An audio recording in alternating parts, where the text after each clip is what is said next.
Olá, boa tarde. Vamos seguir a nossa programação com mais notícias do Brasil e do mundo desta segunda-feira, dia 30 de outubro.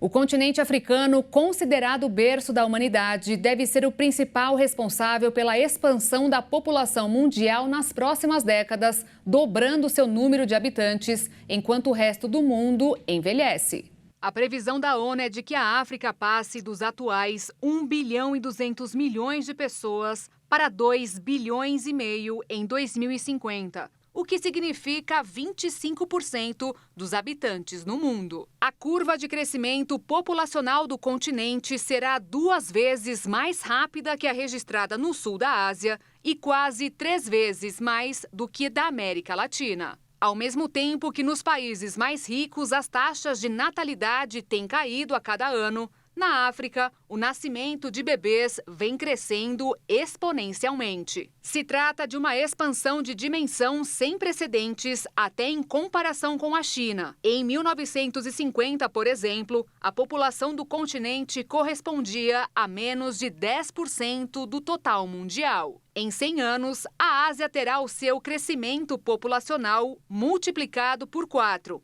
enquanto a África terá crescido 10 vezes em número de habitantes. Sem contar que no ano de 2050, a população será majoritariamente jovem, ao contrário do resto do mundo. Ainda segundo a ONU, pelo menos 1/3 de todos os jovens de 15 a 24 anos serão do continente. Na maioria dos países africanos, pelo menos 70% dos moradores têm menos de 30 anos. Atualmente, a idade média na África é de 19, que é a menor entre os continentes. Na Índia, país mais populoso, por exemplo, a média está em 28 anos. Já nos Estados Unidos e na China, 38. Com a alta fecundidade nas regiões oriental, ocidental e central da África, o continente deve ter 1 bilhão e 300 milhões dos 2 bilhões de novos habitantes que vão compor o aumento populacional até 2050,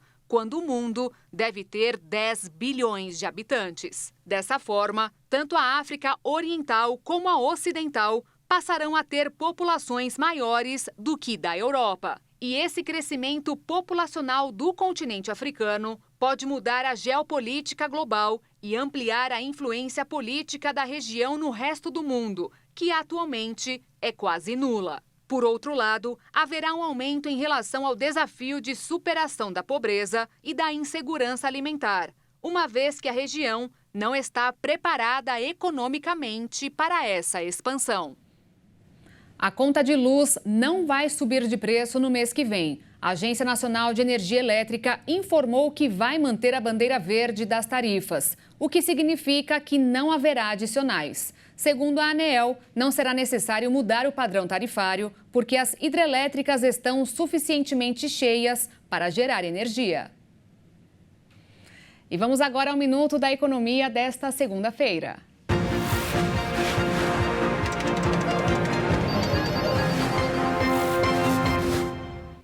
A meta do governo de zerar as contas públicas no ano que vem está gerando muitas discussões. Eu já falei aqui sobre como é difícil cumprir a promessa para o ano que vem. E não fui apenas eu. Vários economistas disseram a mesma coisa, independente da posição ideológica de lulistas ou bolsonaristas.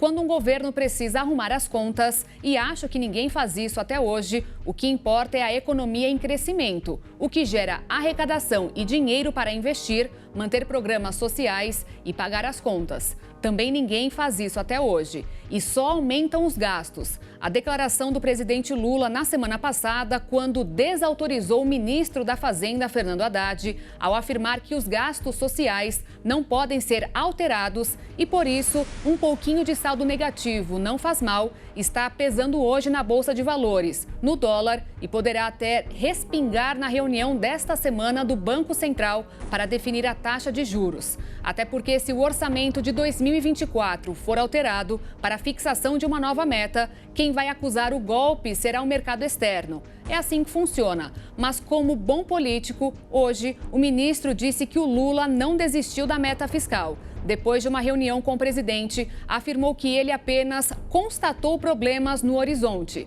Bom, não foi bem isso que o Lula falou. No caso, vai ver que a gente não entendeu. Na França, se o assunto é roubo, vale até promoção. Uma loja francesa inovou na campanha de marketing. Permitiu que os clientes levassem itens das prateleiras. Mas para ficar com eles, os criminosos por um dia precisavam fugir de um segurança veloz e implacável. A loja Employés Distance, com filiais na Europa e na África, colocou uma placa na fachada de uma de suas lojas que dizia: "Roube para ter". Ou seja, os clientes poderiam roubar qualquer produto que quisesse e levar para sua casa. Mas para isso, teriam que fugir de um segurança disfarçado. Esse segurança não era ninguém menos que Meba Michael Zezé, um dos velocistas mais rápidos do mundo, que já chegou a terminar uma corrida de 100 metros em menos de 10 segundos. E a campanha foi um sucesso. Durante todo o dia, clientes invadiram a loja e levaram produtos para casa. Mas nem todos conseguiram escapar com os itens e vencer o velocista na corrida. Dos 76 participantes, apenas 2 escaparam com a mercadoria. Zezé alcançou facilmente o primeiro corredor, que pegou um par de tênis preto e fugiu por uma calçada movimentada. Em alguns casos, uma pessoa conversou com Zezé enquanto o amigo apreendeu um item e fugiu. Outras pessoas esperaram que Zezé perseguisse outras pessoas para que, quando ele estivesse ocupado, pudessem agir. Mas Zezé perseguiu a maioria das pessoas de qualquer maneira. Um corredor conseguiu escapar segurando sapatos cinzas enquanto Zezé estava em outro lugar, rastreando outro cliente que pegou uma camiseta rosa. A ideia da campanha de marketing surgiu quando a Distance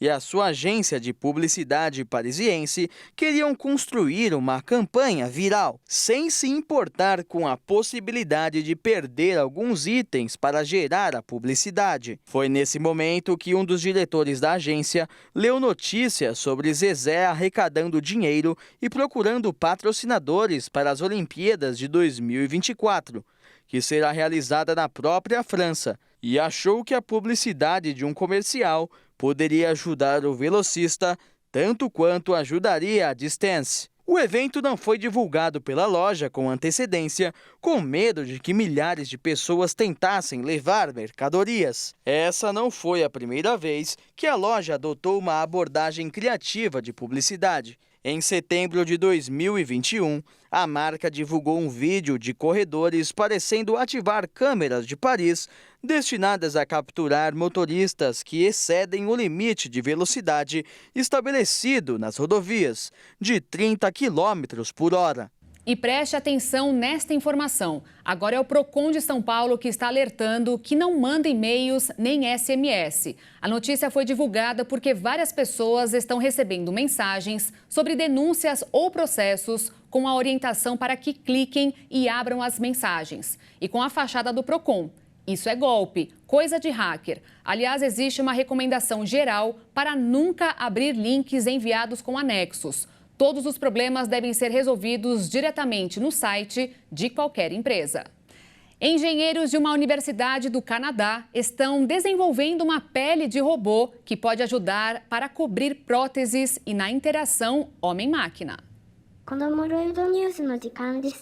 De uma estrutura bem macia, o sensor é composto principalmente de borracha de silicone, a mesma usada em efeitos especiais de filmes, que pode ser dobrada e enrugada, como acontece com a pele humana. Se aplicada a uma mão biônica, por exemplo, ela permite sentir melhor o que está pegando.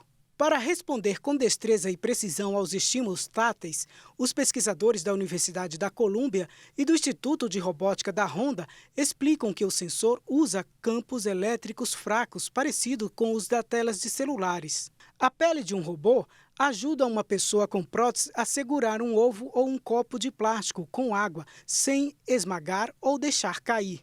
Eles dizem que o novo sensor é simples de fabricar inclusive em grandes quantidades, e dimensionamento para cobrir grandes áreas de superfície. Com a capacidade de detectar força na parte interna e externa, o sensor oferece uma combinação importante para o desenvolvimento de robôs voltados para o contato direto com pessoas. Os sensores e o aprendizado de máquina, com avanços de inteligência artificial, estão gerando máquinas mais capazes e realistas. Ainda assim, há muito a ser alcançado na tecnologia. A pele humana tem 100 vezes mais pontos de detecção na ponta do dedo do que a nossa tecnologia, tornando mais fácil acender um fósforo ou costurar.